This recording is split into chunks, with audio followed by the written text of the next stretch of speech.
If you're watching this on Christmas Eve, consider this short episode an invitation to pause, a relational game plan to help you stay connected with your special someone as the next 2 days unfold.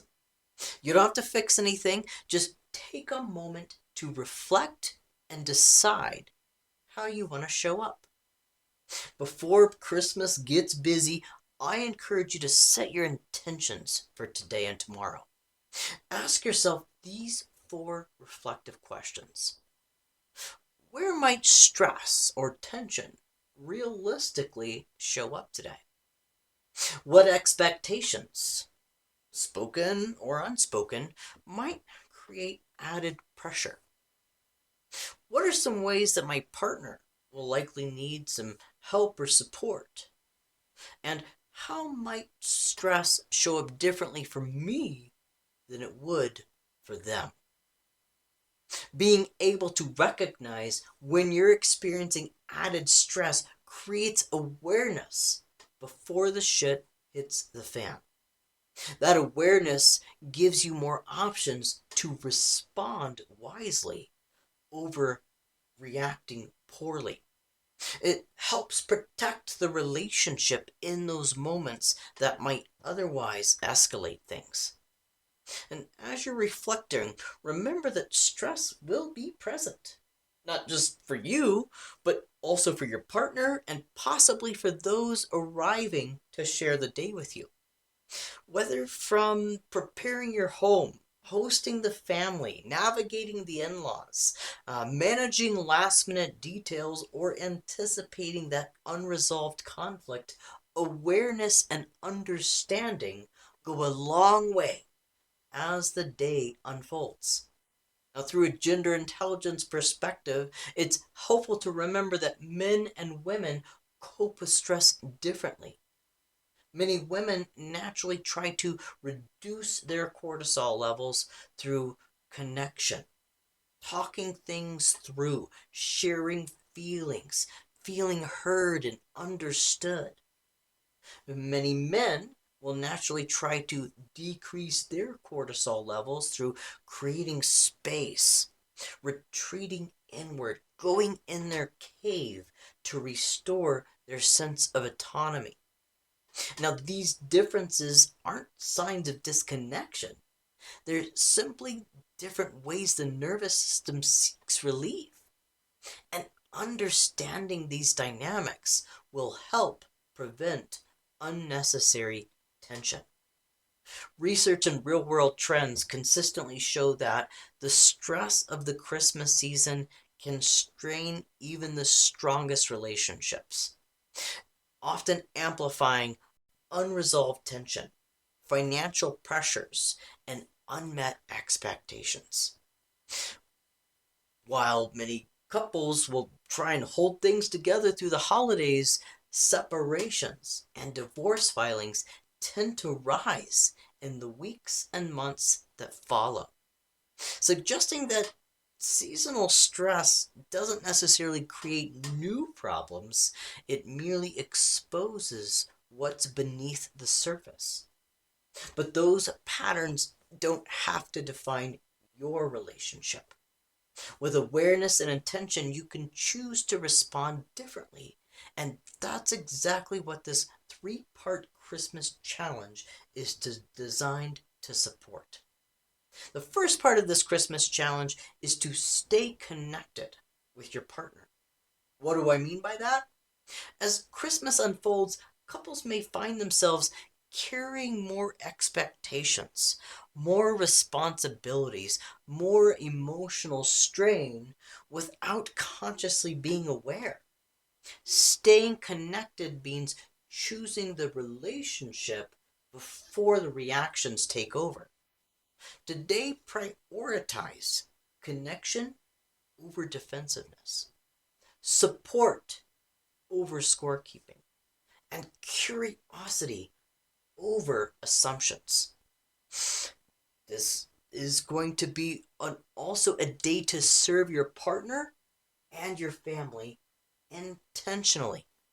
Rather than keeping track of, well, who's doing more and less, shift your focus outward. Ask yourself, what value can I offer today? Whether through help, encouragement, little flexibility, or simply with your presence.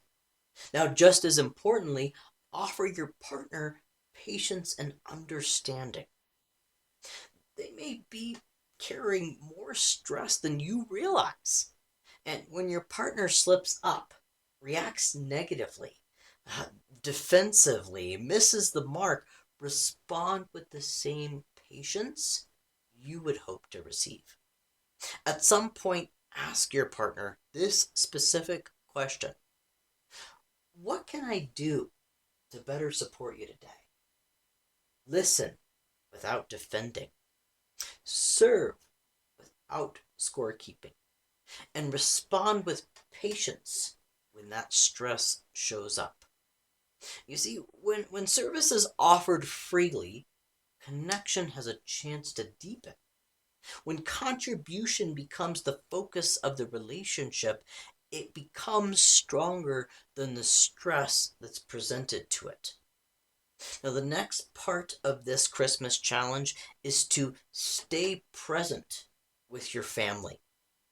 The people around you don't need a perfect version of you, they need a present one.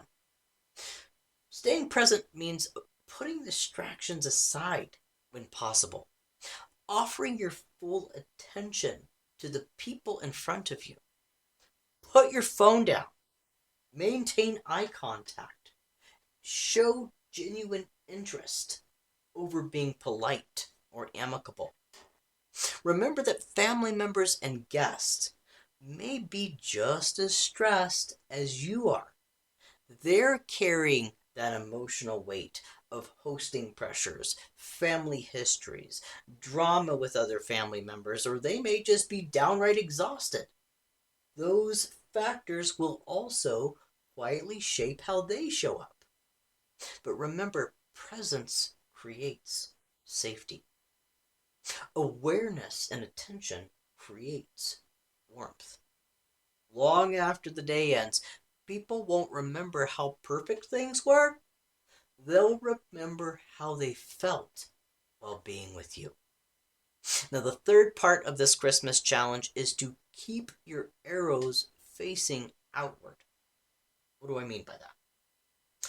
Instead of asking, well, is my house all clean? Is the turkey going to come out dry? Are people noticing all the things I'm doing for them? Try asking, who can I encourage today? Where can I serve without scorekeeping? How can I help make someone's day a little bit brighter having hung out with me? This doesn't mean neglecting yourself. It just means choosing a spirit of generosity over self-monitoring. Now, because conversation naturally drifts into self-focus, deciding to ask thoughtful questions and showing genuine interest in the people in front of you is definitely needed. Shift the communication propensities from a verbal show and tell to meaningful connection, which is what people feel and remember the most. When arrows face outward, tension lowers, connection deepens, and that emotional tone of the day often shifts faster than you think. One personal goal I quietly hold is to leave people feeling better for having crossed my path. Whether that's through a kind word, a sincere compliment, a hug, I try and make them walk away feeling like, wow, I feel better hanging out with Clay. Now, as we explore today, the stress of the holidays are imminent. They are going to quietly raise that emotional pressure. They will likely have a toll on the relationship if we're not paying attention. Stress doesn't normally create new problems, it magnifies existing ones, which is why awareness and intention matter most during this season.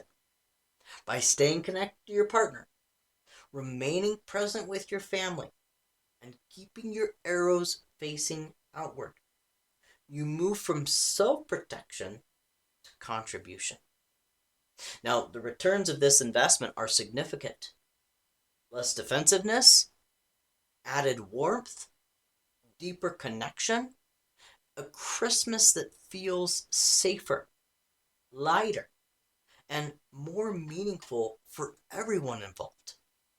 So let's stay connected by remembering this Christmas, the greatest gift isn't perfectionism, it's the intentional choice to show up with presence, patience, purpose.